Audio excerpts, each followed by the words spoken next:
Good evening, everybody. So, in this video, I would love to share with you all that I was shortlisted for the interview of the for the post of Assistant Legal Aid Defense Counsel on criminal side in Delhi also. So, before this, I would like to thank you all that you all showed this kind of love and support to me, and I'm able to shortlist in many interviews till now, and I hope that I will clear one of the interview soon in any other district or at anywhere. So I would like to I wish that you all will show this kind of love and support to me.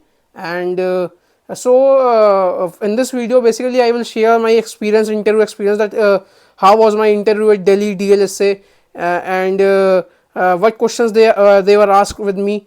So in this video we cover all the questions that which are relevant with my interview, and by this video you will able to gain some knowledge, and you will able to know that what questions will they ask in the DLSA's interview.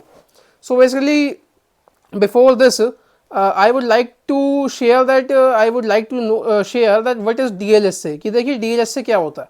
DLSA basically हर एक district के अंदर एक basically DLSA basically defence legal district legal aid बोलते हैं इनको. Basically ये क्या होता है, इन लोगों का काम क्या होता है. बेसिकली जो गरीब लोग होते हैं, जो बेसिकली हमारे सोसाइटी के जो फाइनेंशियली कैपेबल लोग नहीं होते, जो कि एक डिफेंस लॉयर एंगेज कर पाएँ, तो जो DLSA पैनल होते हैं उसमें अच्छे अच्छे लॉयर्स होते हैं, और वो उन लॉयर्स को, जो DLSA का पैनल है, उनको गवर्नमेंट की तरफ से एक फिक्स रेम्यूनरेशन मिलता है, और उस फिक्स रेम्यूनरेशन में ही उनको जो एक्यूज पार्टी होती है उनको डिफेंस करना होता है. सो बेसिकली ये DLSA का काम है, जो गरीब लोग हैं उनको फ्री लीगल एड देना. तो ये डिफेंस लीगल एड का काम है, और इस सर्विस के लिए आपको जो है गवर्नमेंट रेम्यूनरेशन देती है. ठीक है. सो मेरा जो था वो assistant legal aid defence council का था, क्रिमिनल साइड पे साउथ डिस्ट्रिक्ट में. तो मेरा आज इंटरव्यू साकेत कोर्ट में था, और अगर मैं आपको बताऊं मेरे इंटरव्यू में उन्होंने मुझसे क्या पूछा, तो मेरे इंटरव्यू में उन्होंने सबसे पहले चीज़ तो मेरा इंट्रोडक्शन लिया कि आप इंट्रोडक्शन बताएं अपना. तो मैंने उनको अपना इंट्रोडक्शन बता दिया. तो जो मेन पैनल थे, जो जज साहब थे, जो मेन मेंबर थे कमेटी के, उन्होंने मुझसे पूछा कि आपकी लॉ कब हुई. तो मैंने उनको बताया कि मेरी लॉ 22 में हुई है, and after that I was in practice and have done my LLM also. तो कहते हैं कि आपने LLM किस में करी. मैंने बोला है have done my LLM in criminal law. तो उसके बाद जो दूसरे मेंबर थे उन्होंने मुझसे पूछा कि आप की जो डेजर्टेशन थी उसका टॉपिक बताओ.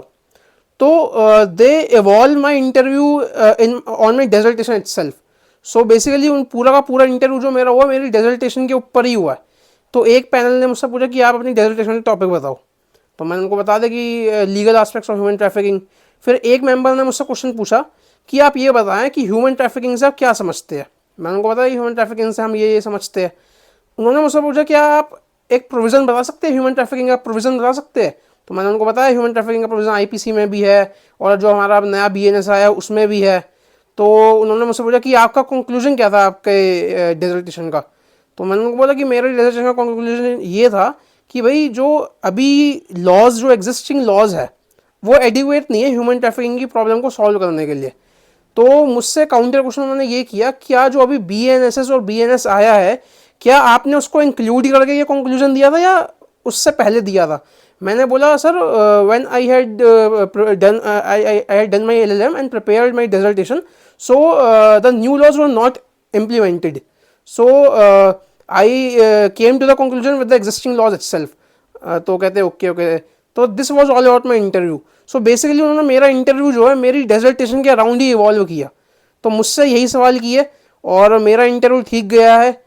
Let's see what will be the result, because we know that results are in the hands of God, and we can't anticipate that what will happen. So मैंने अपना बेस्ट दिया है, मैंने अपनी पूरी मेहनत से इंटरव्यू दिया है. अब लेट्स सी कि रिज़ल्ट क्या आता है. और हम अपनी पूरी मेहनत करते हैं, कहीं ना कहीं तो आएगा, मेहनत का फल हमको कहीं ना कहीं मिलेगा. तो मैं इसी बात से अपनी जो वीडियो है मैं एंड करना चाहता हूँ. So thank you so much all for watching this video, and